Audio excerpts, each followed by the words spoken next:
What it do, YouTube? It's your boy Snake815, and I'm back with another video. Y'all new to this channel, man? Make sure you hit that like, subscribe, share, comment.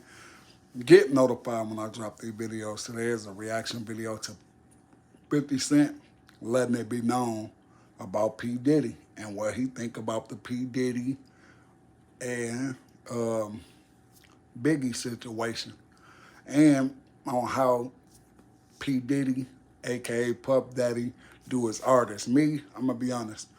P. Diddy is shady. In my opinion, he a shady person. He did his artists wrong. In my eyes, but he ain't the only one, but we talking about him right now. So let's get into this video. How you never stood next to nobody? You studied the 48 laws of power. Nah, man, that's whack. And he knew exactly what I meant, because he'd been standing next to something his entire career. Right. He stood next to Biggie, you put hot on him. That's stand next to the finest you want, right? You stood next to Mase, stood next to Job.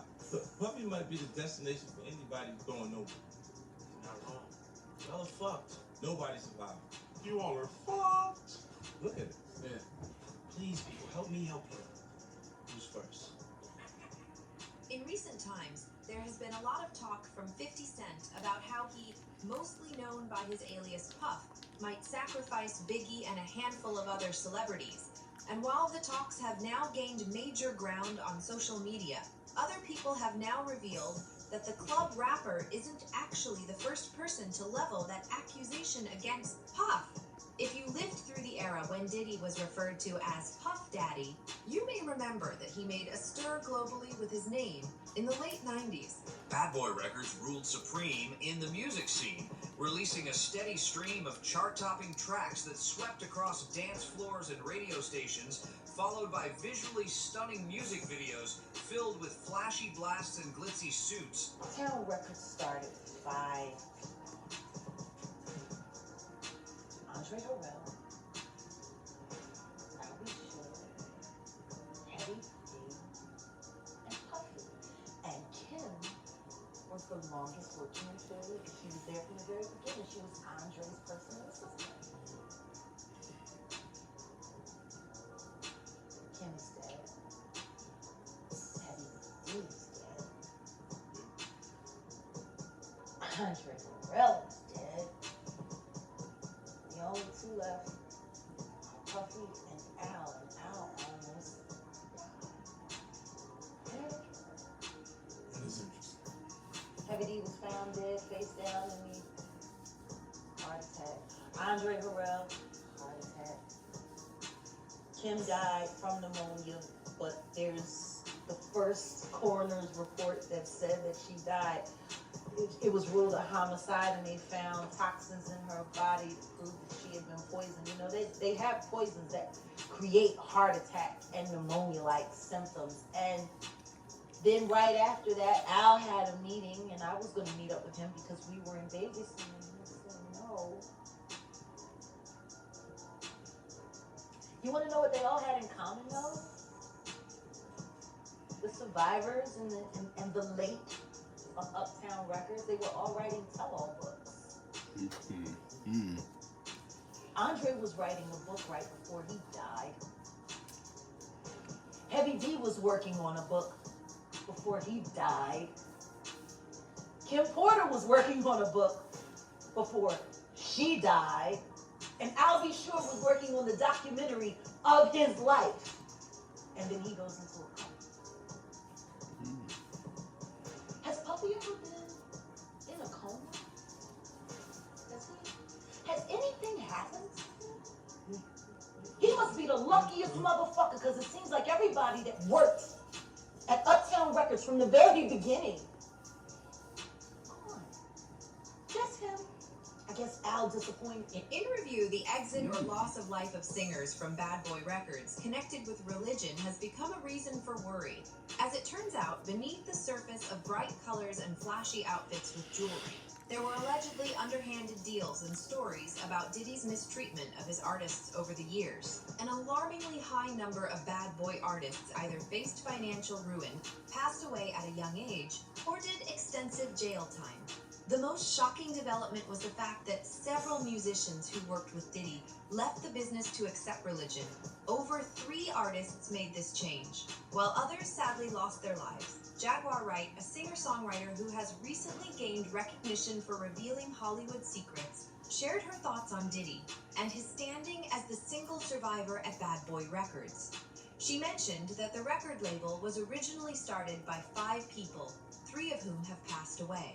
One, I'll be sure, isn't a colon, and the only person who has emerged unscathed from all the chaos is P. Diddy, as she lovingly refers to him.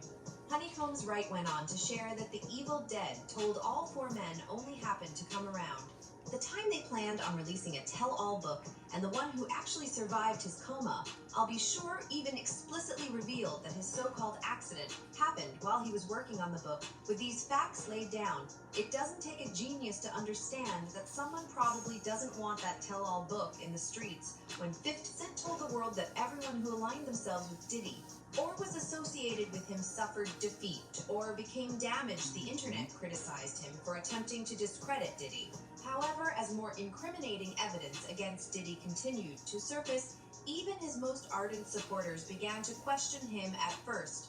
The report was the surprising announcement of a 19-year-old successful rapper leading the industry to pursue a career as a pastor from 1996 to 1999. A buddy rapper at Bad Boy Records named Mase, or Mase and Betha, dominated the charts with his debut album Harlem World, which went 4 times platinum. Despite this tremendous success, it came as a shock to the hip-hop community when Mase declared his retirement to become a pastor. They sound his departure from the music industry to follow a divine calling.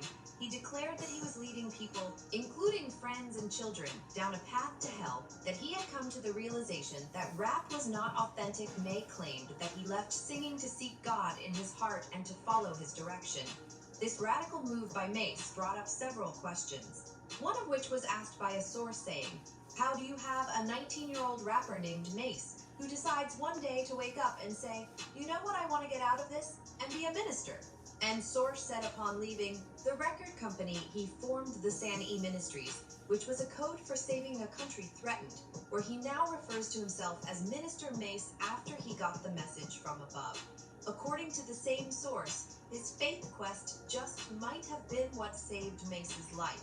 The source claims, following his change, he chose to end his singing career and later moved to Egypt, where he chanted until 2011.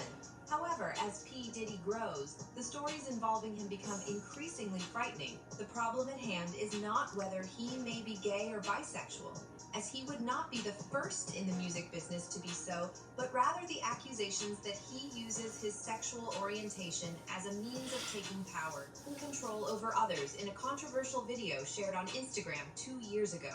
Jaguar Wright claimed that Diddy pushed male artists to engage in sexual acts with him for power. According to Jaguar, she hired an industry lawyer who had recently left Bad Boy, but decided to hide the attorney's name due to fear of retribution.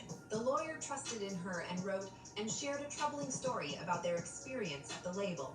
Jaguar stated that during a meeting between Diddy and singer and actor Christopher Williams, which was likely to finalize a demo deal, the attorney went to Diddy's office to obtain approval for some paperwork. In her words, the door wasn't locked, so she didn't think twice about just walking in. When she walked in, she saw Christopher Williams performing Filateo on Puff A Sight. Like, that was no doubt surprising, but it didn't alarm the lawyer as much as it made her feel embarrassed. She kept her composure and didn't react.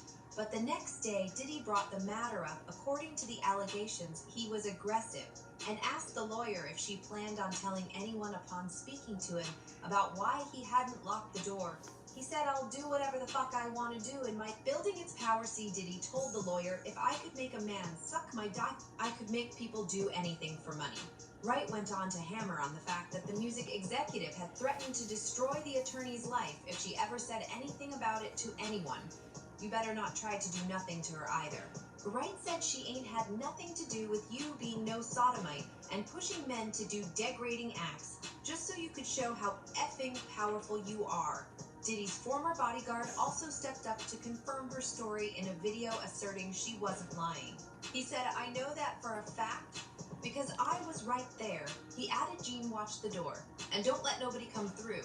I said I'll watch the door, and if I watched the door and him and a man ran out naked, and I said that ain't nobody told me that I saw that myself. I'm telling you what I saw in another video. The former bodyguard also revealed that because of some of the things saw while working for Diddy, he has now resorted to prayers and scriptures as a coping mechanism.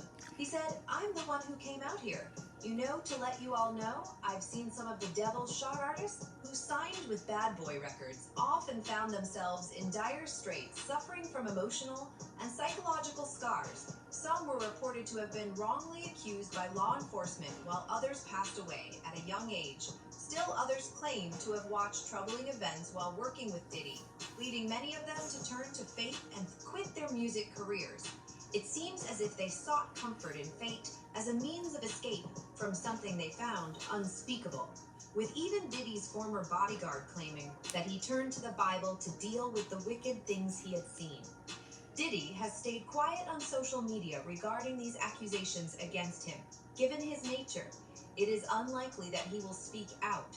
It can be difficult to determine the validity of stories as they may contain elements of truth or lies. However, in the case of Puff Daddy, it is particularly difficult to differentiate between fact and fantasy. One person on Twitter said, but the lesson of the story is that Biggie was a sacrifice for Diddy, and everybody he signed after that was props to get richer. In my opinion, and I'm stuck with it, I wouldn't sign with Diddy even if I was desperate. I don't know if the Illuminati is real or not, but if it is, P. Diddy is definitely one of the generals. Anyway, let's keep in mind that this movie is based on ideas and my views and should not be considered facts. That's it for this video, guys. That when you're with the Lord, they think twice about doing your stuff. Think about it. He's the only one who got out on top. Another artist who accepted faith was Loon, who released his debut record with Bad Boy Records in 2003, 5 years later after a trip to Abu Dhabi. Lou turned to Islam and publicly changed his name to Amir Junaid Newhead. Man, I gotta speak about the P. Diddy situation, man. Y'all already know, man, what I think about P. Diddy. I don't like him. I really never been a P. Diddy fan. You know, he always been shady ever since I was a little kid. To me, he always been shady. You know, like he played a lot of his artists. You know, yeah. I mean, we all got our opinion. You know, in my opinion, he's a shady person. I'm not gonna say what I really want to say on here, but if y'all think P. Diddy is a shady person, man, definitely reach out to me. Let's talk about it.